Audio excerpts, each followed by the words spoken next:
Hello, welcome to Board Games with Niramas. I'm Joseph and I'm here today, of course, with Draco. He's here as well. Yeah, he's on the sideline here. I mean, he's kind of watching himself here because, yeah, I just pulled this picture up here because it's lovely summer on this, when we took this, and outside it's really cold and really snowy, and I just want to, get a summer feeling for at least a few seconds here.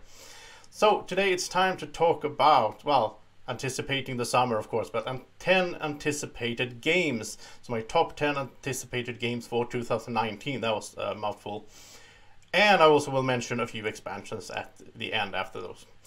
There's some expansions that I'm really excited for, as you might imagine.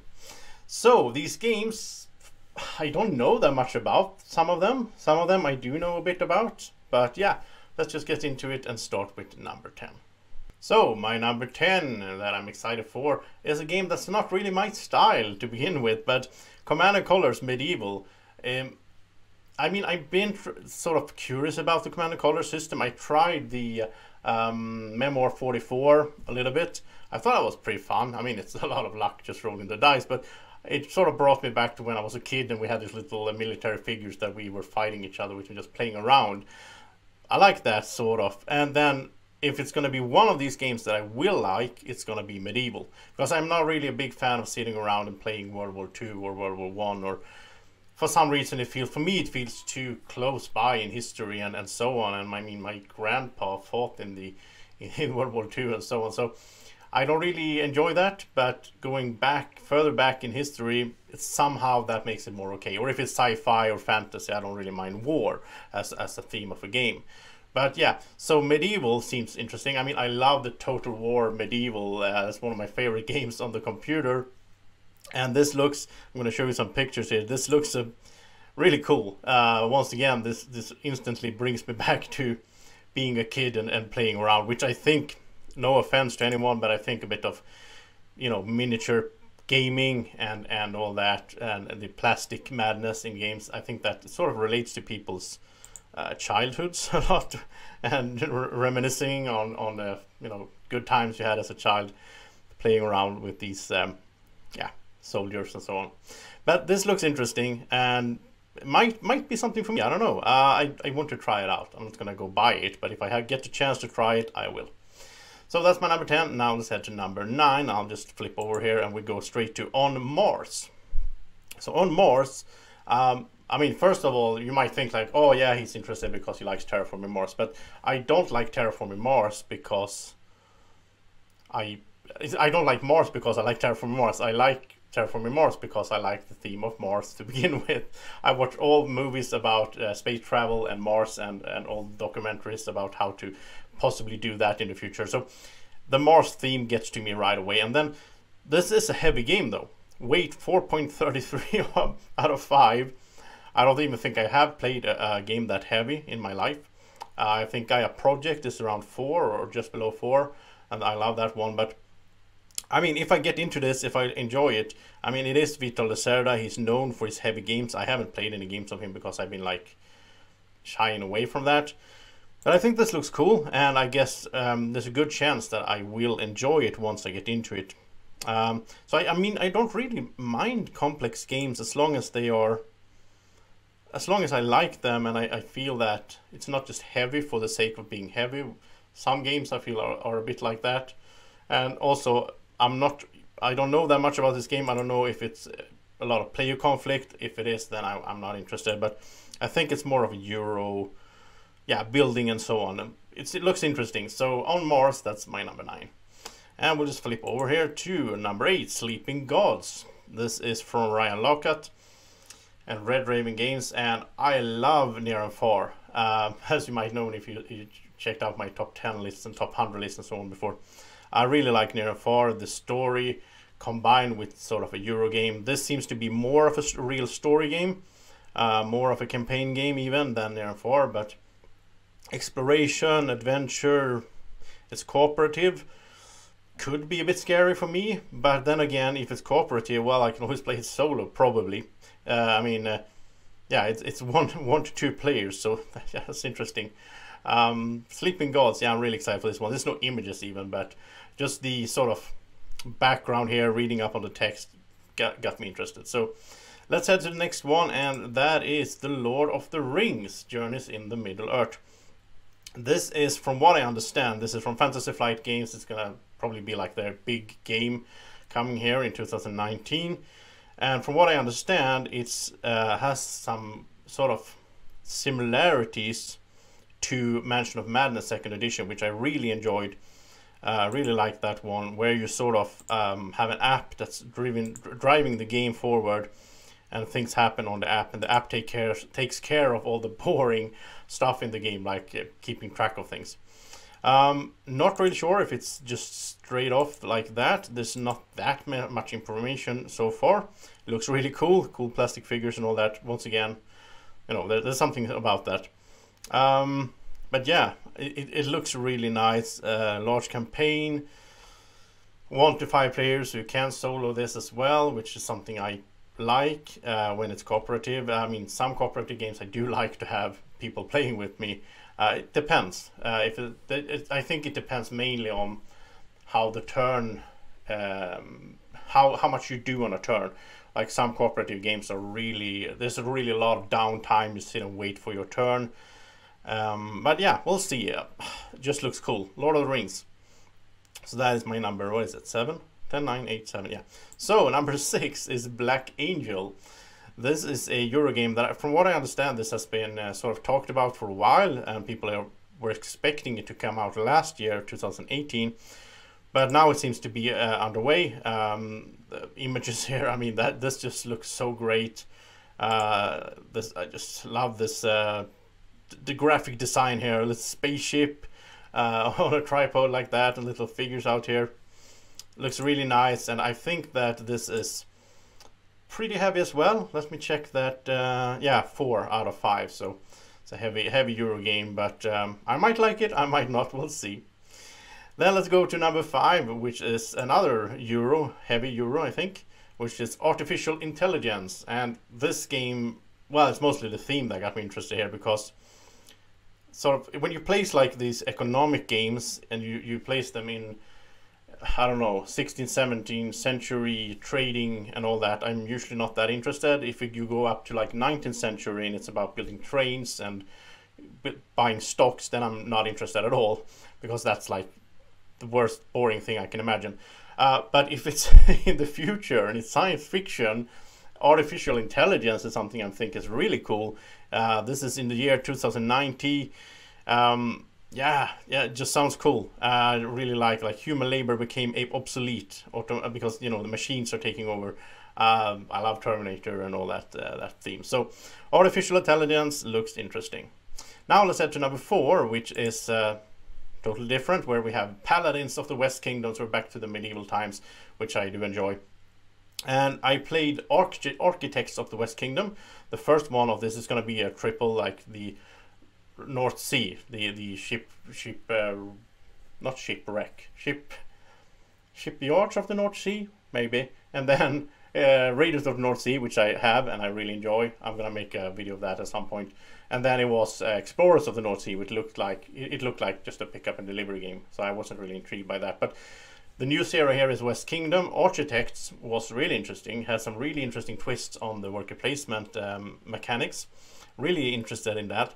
And then Paladins seems cool as well. It's going to be city building, medieval, deck pool building, hand management, and worker placement. Sounds good. And I mean, Paladins are cool. So yeah, I'm really hyped for this one. Then at number 3, we have Clank Legacy. Wow. Acquisitions Incorporated. So if I understand this correctly, it's not that much information here, but it's going to be something like you have a company, and then you sort of send your adventurers out to gather treasure for the company. So you play multiple times, and things are going to change and all that. Wow, I mean, a legacy game in the setting of Clank, which I really enjoy. I expect you to be able to like bring some cards with you from game to game. Maybe you even rip up cards. I don't know. Just so looks so cool. So yeah, Clank Legacy. That's my number 3.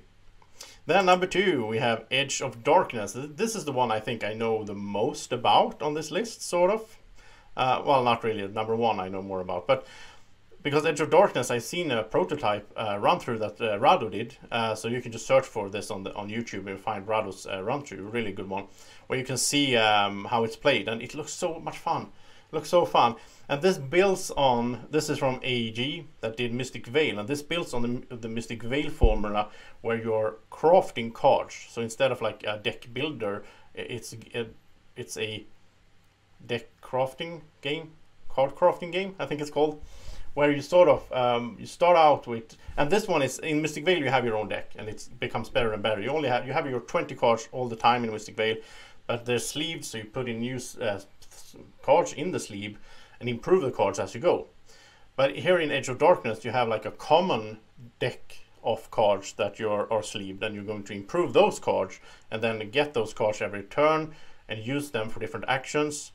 That makes it so that you can pick up new cards and do all kind of things. You get points, and yeah, it just looks so amazing. I'm really hyped for this, and I have a friend that backed it on Kickstarter, so it's gonna come this year.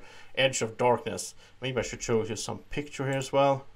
I'm just talking here. I'm just like normal. I'm just rambling on. So here, yeah, here's some picture. So you have these big, really big sleeve cards that you can put other cards into and improve them as you go. And here's some artwork. That's the same picture. Let's see if I can get. Yeah, but I mean, it looks nice. The artwork is so as well. So let's head to my number one, and my number one is not a new game. It's a reprint sort of a game. It's Suburbia Collector's Edition. I'm so hyped for this. I love Suburbia the game. I love SimCity on the computer. I like this. I think Suburbia is like the perfect city building game. You really get the SimCity feel. You even have the correct colors, like Industries yellow and so on.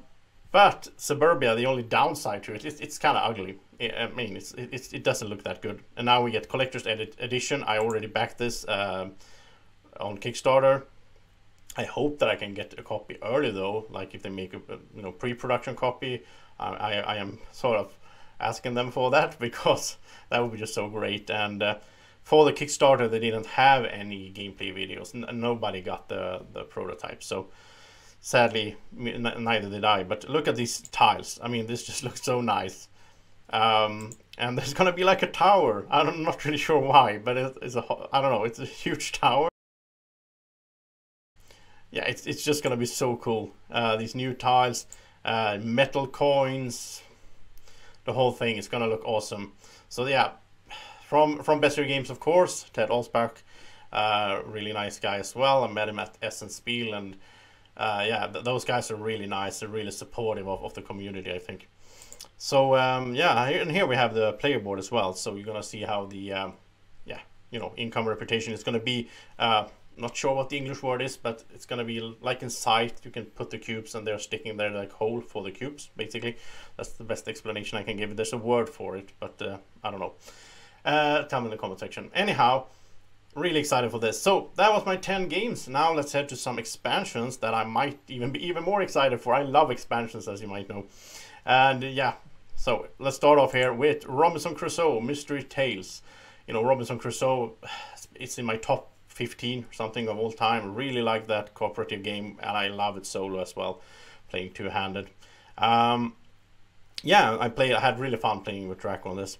And this expansion is sort of, from what I understand, there's different tales, and like tales from actual history, where we're going to be in situations where we not just on an island trying to survive like in the sort of base game, but even the base game have these different scenarios.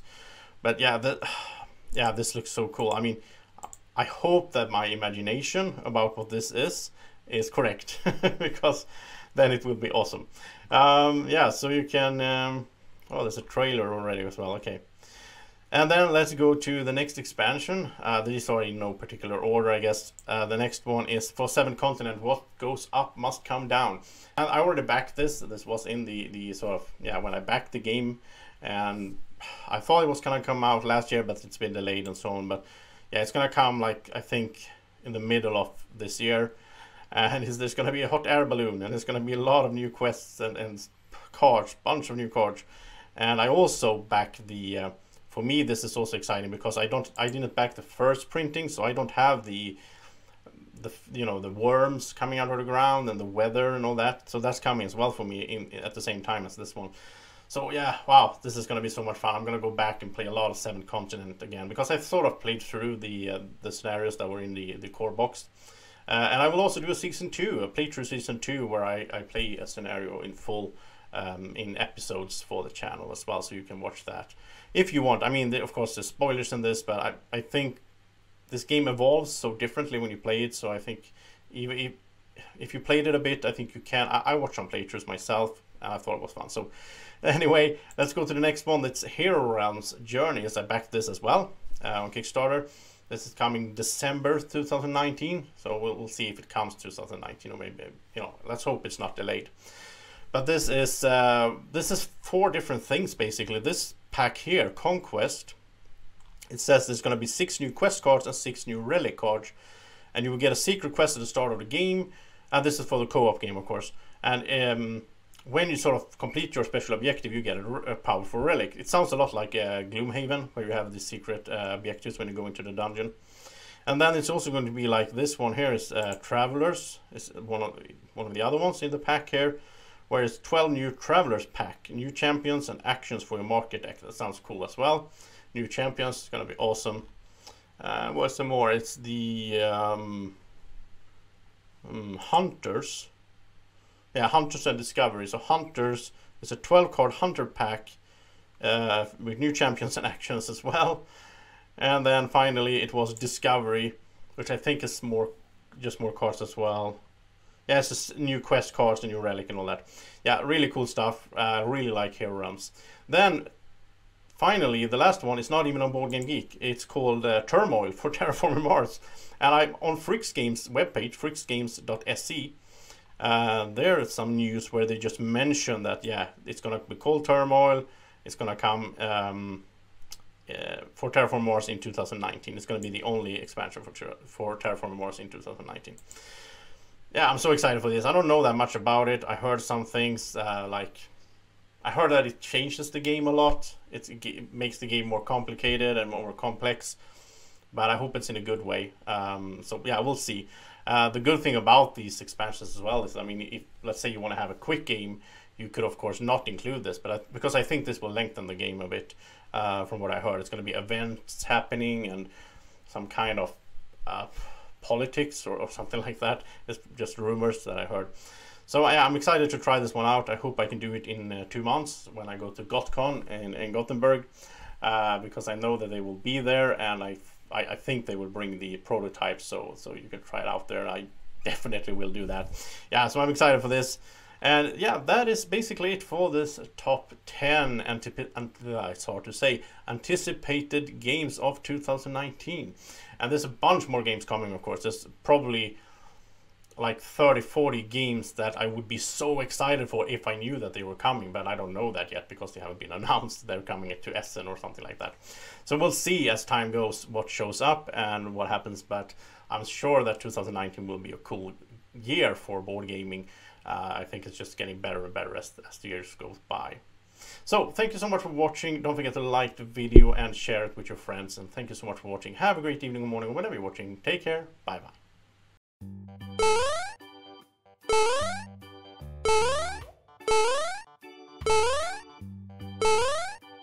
Do you want to keep this little dragon this happy all day long? Then subscribe to the channel.